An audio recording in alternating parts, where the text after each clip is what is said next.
ישודר מחר ב-9 בערב במהדורת מבט לסיכום אירועי העצמאות. סגן משנה אריאל בודה, מחיל איסוף קרבי, נהרג בפיגוע ירי בשומרון לפני כ9 שנים. אמו ביקשה להנציח את זכרו בבסיס שבו שירת ופנטל מפקד החיל, אלוף משנה עודד הלוי, בעצמו בן למשפחה שכולה. הכתבה של אפרת איריס בן עוז.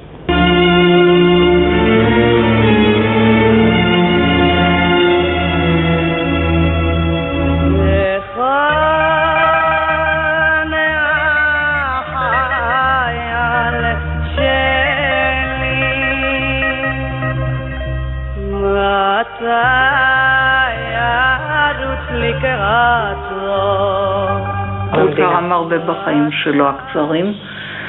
הוא היה מדריך והוא עזר לעולים חדשים, והיה פרויקט כזה שכן טוב שמחלקים אוכל לנזקקים. אז שהוא היה בא מהצבא, הוא היה גם את זה עושה למרות שהוא היה עייף.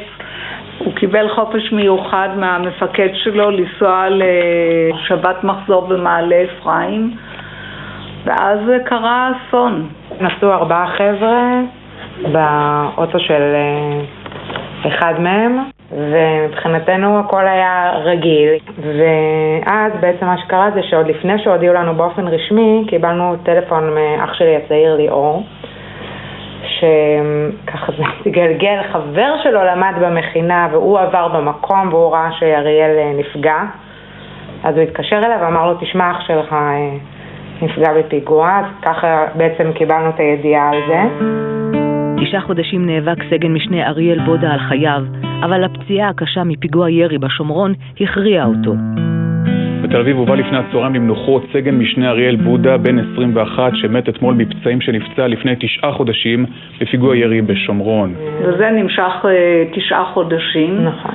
שאני אומרת שזה כמו הריון. 9 חודשים שהוא עבר הרבה ניתוחים קשים מאוד. ועד הרגע האחרון לא האמנתי שהוא לא יצא מזה. לא האמנתי. כתבתי יומן במשך 9 חודשים. הייתי בטוחה שכשהוא יתאושש אנחנו נקרא את זה ביחד והוא ידע מה שקרה איתו. אריאל היה בתחילה של קריירה צבאית מבטיחה ביחידה לאיסוף מודיעין קרבי בקורס קצינים בבית הספר למודיעין שדה בצאלים. הוא לא זכה לסיים את הקורס ורק לאחר מותו קיבל דרגת קצונה. שלום לכם, אנחנו פותחים בדיווח על פיצוץ שהערב בהתנחלות קדומים. מרץ 2006, רפי ואילנה הלוי בדרכם לבקר את נכדתם ביישוב קדומים.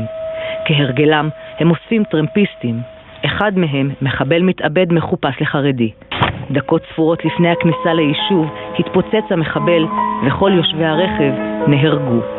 במהלך הנסיעה הזאת, בכניסה לקדומים, ההורים שלי סירבו כנראה להיכנס ליישוב, בלמו בכניסה ליישוב, והמחבל המתאבד התפוצץ, והוריי נהרגו יחד עם עוד 2 הטרמפיסטים הנוספים.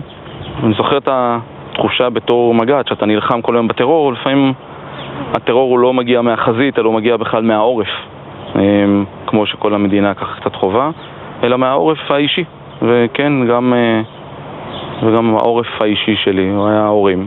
ברוב שירותו הצבאי עסק עודד בסיכול פיגועי טרור. הרצח של הוריו רפי ואילנה הוסיף לעיסוקו הצבאי רובד אישי ומכאיב, אך הוא לא הפסיק את פעילותו בתחום ביטחון השדה. לפני 3 שנים התמנה למפקד בית הספר לאיסוף קרבי בחיל חדש שהוקם כדי לשלב בין מודיעין לבין היחידות הקרביות. כששומעים בחדשות בבוקר כוח צה"ל חיסל חוליית מחבלים ברצועת עזה, מאחורי זה יש שעות של תצפיתנית שסורקת את השטח, מגלה 2 אנשים זוכלים בלילה, מבינה שזה מחבלים, מבינה איפה הם נמצאים, מפעילה את כל המערכת של הבט"ש, שבסופו של דבר או שתופסים אותם או שדואגים שהם לא יעשו את הגדר. זה האיסוף הקרבי. דרכם של הלוי ובני משפחת בודה הצטלבה כאשר עודד השתתף בהזכרה של אריאל, ושם גם שמע לראשונה שאין חדר הנצחה לחללי יחידת האיסוף הקרבי. בהזכרה לפני האחרונה שעשינו לאריאל, זה היה בסוף 2012, אז אני נשאתי דברים, ואמרתי בין היתר כמה זה חורה לי שעוד אין את החדר פה, את החדר זיכרון ואת החדר, את הפינת זיכרון עם החדר מורשת, ושאני מחכה שזה יהיה ושאנחנו נוכל לבוא הנה ולראות את זה. כששמעתי את העוצמה של הכאב של טוני בהזכרה, ושאלה הדברים שהיא בחרה להגיד לאריאל, אז הבטחתי לה שבפברואר אנחנו נזמין אותה לפה לבית ספר, ותהיה פינת הנצחה ראויה לזכרם של כל הנופלים של הבית ספר. לצד המבצעים השוטפים מקפיד הלוי לשמור על קשר עם משפחות הנופלים, שגם הוא הפך לחלק מהן. בחדר המורשת מונצחים כעת 4 חיילים מבית הספר לאיסוף קרבי. כולנו תקווה שאלו הם החללים האחרונים. בקרב ההירואי על נבי יושע במלחמת תש"ח נהרגו 28 חיילים בהסתערות על המצודה. בהם היו דודו, שהונצח בשירו המיתולוגי של חיים חפר,